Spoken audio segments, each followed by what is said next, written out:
Well, Megan's out of town this weekend, so that means I'm going camping. It's a Sunday and I feel alright for the first time. It's a Sunday and I feel alright for the first time. But before I get on the road and start driving, I need to stop by the gas station to get some ice for the Yeti cooler, and of course, a road soda.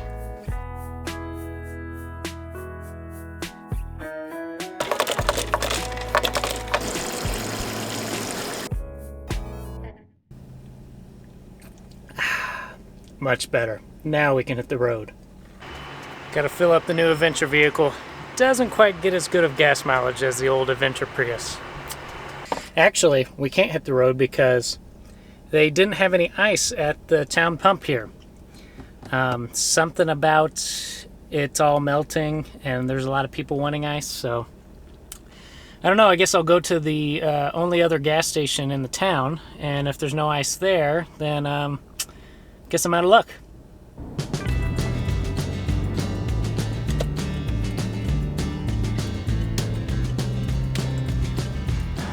Okay, they had ice.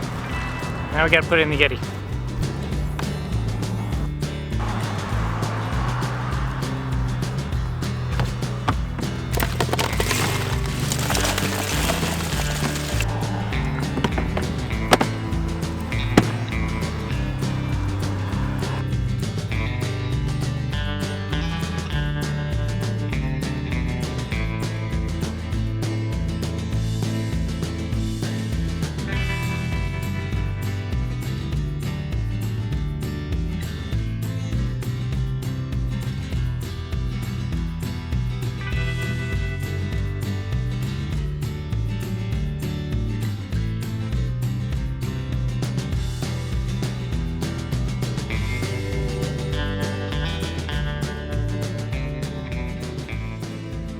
Well, all of the campsites right along the river are taken by different RVers and tent campers, and but that was probably expected. This is I'm coming in late on a Saturday, so they've all probably been here since Thursday or Friday, and so I'm just gonna have to settle for. I kind of went up a little dirt road here, and I'm kind of back away from the river in a pretty private little kind of camp spot here. So I'll go ahead and set up camp, and the privacy will be kind of nice, actually. And but I really wish I would have got by the beautiful river there. It's just really just beautiful to watch. But there's something about being in the woods alone that's kind of serene, so I will definitely enjoy this. And now we get to do really one of my favorite things, setting up camp.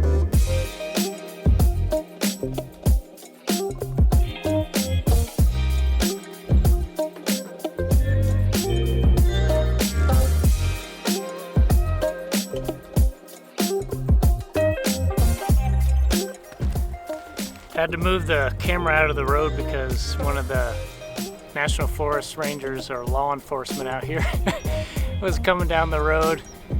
Crazy, because I feel like I'm out in the middle of nowhere, but I'm being watched. So, but they said everything was good. This was a good campsite. Just your typical stuff. Pack it in, pack it out for your trash, and then don't leave your fire burning. Make sure to put it out so we don't start any wildfires. But back to action.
Well, camp is set up, the tent set up, got the Yeti out.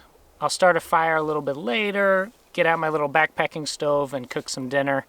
And I really wanted to just take the time to kind of fill you guys in on the uncharted waters and the uncertainty me and Megan are kind of about to enter into as our travel therapy contracts here in Montana end.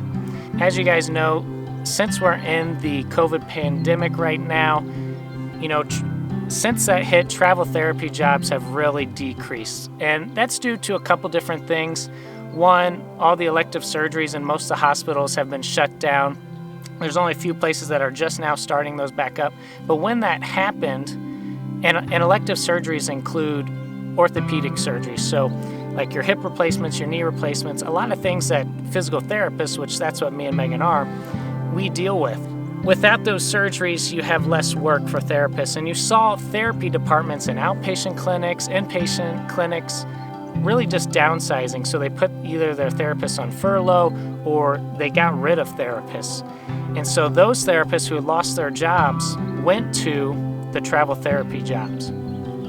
Places where they typically just had travelers coming through because they couldn't get anyone to kind of set roots in maybe a rural area. Well, now those therapists were just looking for a job, and so they went ahead and took some permanent positions where normally a traveler would be.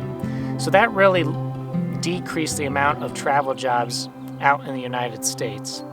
So that really affects me and Megan. And we were really fortunate enough to start here in Montana in March, kind of right before all the COVID stuff hit. And then originally that contract was just 3 months, and we went ahead and upped it to 6 months.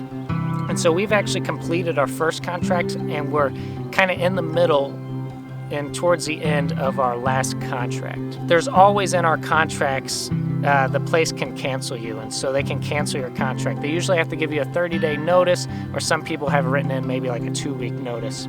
We've seen some therapists actually get their contract canceled since all this COVID stuff happened. Fortunately, we haven't had that happen yet until last week, and so Megan, who works in kind of an outpatient, inpatient mix at the hospital and therapy department just hired on 2 new therapists, and so one of them's going to take Megan's position. Last week, she got her 30-day notice, and so at the end of those 30 days, her contract will be up. She'll be out of work. Now, it doesn't look like they're looking to hire a permanent physical therapist for my position, which I do home health for the whole county. So far, I'll get to finish out my contract, which ends near the beginning of September. With that, there's just a whole lot of uncertainty in me and Megan's life, and we don't know what's going to happen. We don't know if there will be a travel contract for us to take later on. At the end of my contract, we don't know if the market will have an upswing, if it'll have a downswing this fall, if we will be able to even still do YouTube. So just we're entering in a time of true uncertainty. And typically how it goes in a normal travel therapy market is that last month of your contract, you're talking to your recruiters, you're starting to look for the next contract. And usually you can get one set up before your contract ends, and your start date will just be maybe a little bit after when this contract ends. But that is not how it is right now. Right now, if there's any travel jobs that pop up, our recruiters are telling us that there's a bunch of people applying for them, and they want you to start as soon as possible. And if you can't, they just move on to the next person who applied for that job. So that's really scary for us, to be honest. And thankfully, in our head when we started travel therapy, one of our big things about it was that we could take some time off in between.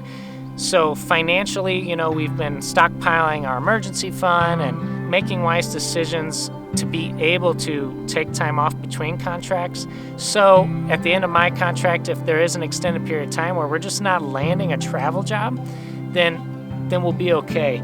It also helps that we're out here in the Pacific Northwest that has a lot of national forest land, BLM land that we can stay for free in Big Betty.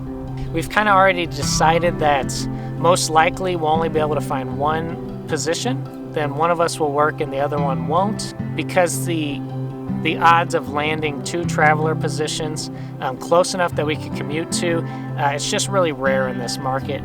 And so if we can land one and stay there for 3 months, and really just, it's kind of a waiting game right now. We're just trying to wait out the market to see it come back up when people are needing those surgeries and therapy services are needed. So we don't know. We don't know what's going to happen. I would say that's part of travel therapy, but really we're in a moment in history that is what I would call a black swan event. Just kind of out of nowhere, and in a major event that's really rocked the travel therapy market. There might be the option that I could maybe re-up my contract to work home health here at the same hospital again and just stay in Montana. We're a little wary about that just because if we re-up for 3 months, then that contract would end in December, and we'd be going through some Montana winter. And if you look at where we're at on the map, we're very close up to Canada. And so just living in an RV and truly winter camping, we got a little taste of it in March when we came here, but nothing like, right in the middle of their winter. And so we're just a little wary about that, but it's definitely an option that we have to weigh and we can't just throw out. And we really don't want to stop travel therapy because we've enjoyed the little bit that we've gotten to do. If all else fails and we're just really not seeing something, then we might have to go back to Missouri and look for permanent jobs, if there's even permanent jobs available, because even those are scarce. Well, let's get some dinner going. And if you haven't seen what me and Megan typically use when we're camping, kind of our cook setup, I just use my backpacking stove. And so you just have like this little bitty canister of some gas, and then this is my stove, that tiny thing right there. So not even that big, fits in the palm of your hand. And this is what it looks like. Right there. And you just screw it on top of your gas canister.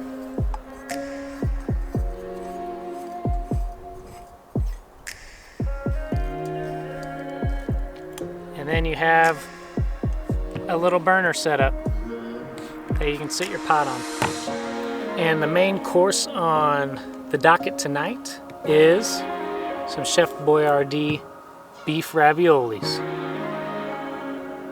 Just something simple, didn't really want to make a big mess grilling and stuff, and so just gonna have some raviolis. Oh,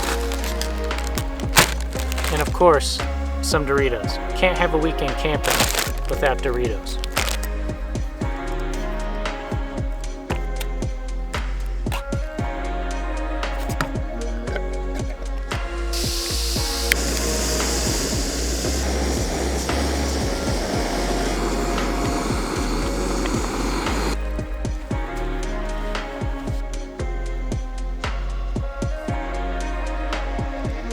So some of you might be wondering, do I get scared camping out here in the woods by myself with Megan not here? Let me just say that just over that way, there's tons of different campers just right along the river.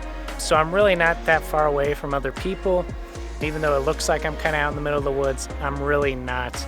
And I would also say no, I'm not really that scared to tent camp in the woods. But I also grew up with my dad taking me hunting down at my grandpa's place, and ever since I was 10 or 11, I've been walking into the woods before the morning light, so in the dark, and so I've just kind of grown up doing different things in the woods, doing different camping, and so it doesn't really faze me to do some camping alone out here. And I'm hoping sometime in my life to do a thru-hike backpacking trip on the Appalachian Trail, which would mean, me, just my backpack and hiking. I've done some different backpacking trips just in Missouri and have slept by myself out in the middle of the woods. Really have not gotten scared or anything like that. Now, what's different than backpacking in Missouri and camping in Missouri and hunting in Missouri is that we don't really have bears in Missouri, and so I'm definitely in bear country here in Montana. They have black bears around here, and if you saw our YouTube video of us flying back to St. Louis, before we left Montana and we were driving to the airport, a black bear actually crossed out in front of us, and that's like maybe 10 minutes down the road where that happens. So they definitely have black bears in this area, and even grizzly bears come down from the Cabinet Mountains, which is a few hundred miles away. They typically stay up there, but every once in a while you'll get a grizzly bear down here. I do have bear spray that I keep with me just in case, and really that's kind of your greatest defense if you had a bear aggressively charge you, but most of the time they're just going to kind of walk away. They don't want to bother you. Definitely something different that I'm not used to, but I'm going to go out and camp and enjoy nature and just not mess with them. Good morning, everyone. Well, I had a great night's sleep up here in the rooftop tent, but I am hungry now, so let's get down on the ground and get some food.